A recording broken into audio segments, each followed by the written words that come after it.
ఎన్నికల్లో తమకు మద్దతు ఇస్తుందనుకున్న పార్టీ బరిలోకి దిగడం ప్రధాన పార్టీలకు షాక్ ఇచ్చినట్లయింది. గెలుపోటములను ప్రభావితం చేయగల ఆ పార్టీ రేసులో ఉంటే తమకు పెద్ద దెబ్బేనని కంగారు పడుతున్నాయట మిగతా పార్టీలు.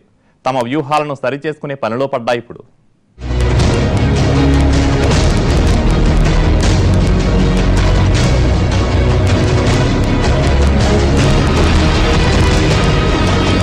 ఖమ్మం జిల్లాలో ఎమ్మెల్సీ పాలిటిక్స్ రసవత్రంగా సాగుతున్నాయి. పోటీలో ఉన్న నేతలు తమ వారిని క్యాంపులకు తరలించేశారు. అనూహ్యంగా వైసీపీ బరిలోకి దిగడంతో మిగతా అభ్యర్థులు చిక్కుల్లో పడ్డారు. 100 స్థానాలున్న వైసీపీ పోటీ చేయడం 2 వర్గాలకు దిక్కుతోచడం లేదట. ఖమ్మం జిల్లాలో ఎమ్మెల్సీ స్థానం కోసం వామపక్షాల నుంచి రాజకీయ కురువృత్తుడు సిపిఐ నేత పువ్వాడ నాగేశ్వరరావు పోటీ చేస్తున్నారు. టీఆర్ఎస్ నుంచి మాజీ ఎమ్మెల్సీ హోదాలో పార్టీలోకి వచ్చిన బాలసాని లక్ష్మీనారాయణ రంగంలోకి దిగుతున్నారు. పువ్వాడకు టీడీపీ, కాంగ్రెస్ పార్టీలు మద్దతు ఇవ్వనుంది. ఇక టీఆర్ఎస్ లో కంచర్ల చంద్రశేఖర్, ఆ పార్టీ జిల్లా అధ్యక్షుడు బేగ్ టికెట్ ఆశించిన మాజీ ఎమ్మెల్సీ బాలసానికే సీటు కేటాయించింది అధిష్టానం.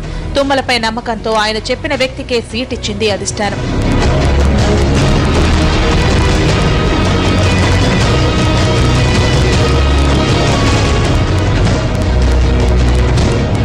స్థానిక సంస్థల్లో 4 స్థానాలు మాత్రమే గెలిచిన టీఆర్ఎస్ వలసలతో బలపడి 300 స్థానాలను దాటిపోయింది. జిల్లాలో పార్టీ ఈ స్థాయిలో బలపడటానికి మంత్రి తుమ్మలే కారణమన్నది ఓపెన్ సీక్రెట్. ఇప్పుడు అభ్యర్థిని ఆయనే గెలిపిస్తారని అనుకుంటున్నారు. ఇన్నాళ్లు టీఆర్ఎస్ కు వైసీపీ మద్దతు ఉంటుందని భావించారు. వైసీపీ నేత పొంగులేటి శ్రీనివాసరెడ్డి మొదట్నుంచి తుమ్మల అనుచరుడిగా ఉన్నారు. ఆయన రాజకీయాల్లోకి రావడానికి తుమ్మల అంటదండలే కారణమంటారు. పొంగులేటి విజయానికి తుమ్మలే కారణమన్న గుసగుసలు వినిపించాయి. వీరిద్దరి అనుబంధానికి తోడుగా టీఆర్ఎస్, వైసీపీల మధ్య రహస్య స్నేహం ఉందన్న ప్రచారం ఉంది. కాబట్టి టీఆర్ఎస్ కు వైసీపీ మద్దతు ఉంటుందని, ఈ మద్దతుతో టీఆర్ఎస్ కు ఎమ్మెల్సీ ఖాయమని అంతా లెక్కలేశారు. కానీ ఇప్పుడు రేసులో తాము ఉన్నామని వైసీపీ ముందుకు రావడంతో అంతా ఆశ్చర్యపోతున్నారు.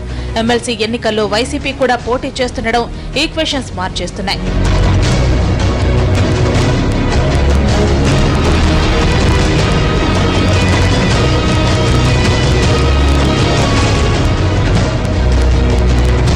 ఇదిలా ఉంటే పువ్వాడకే తమ మద్దతు ఉంటుందని వైసీపీ నేత పొంగులేటి హామీ ఇచ్చారని వామపక్షాలు చెబుతున్నాయి.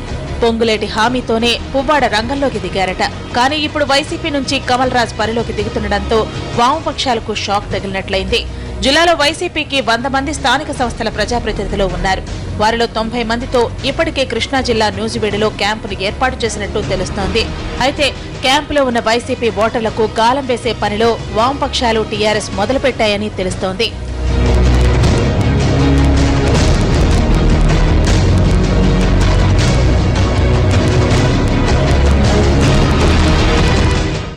ఆఫ్ ద రికార్డ్ లో షార్ట్ బ్రేక్ తీసుకుందాం.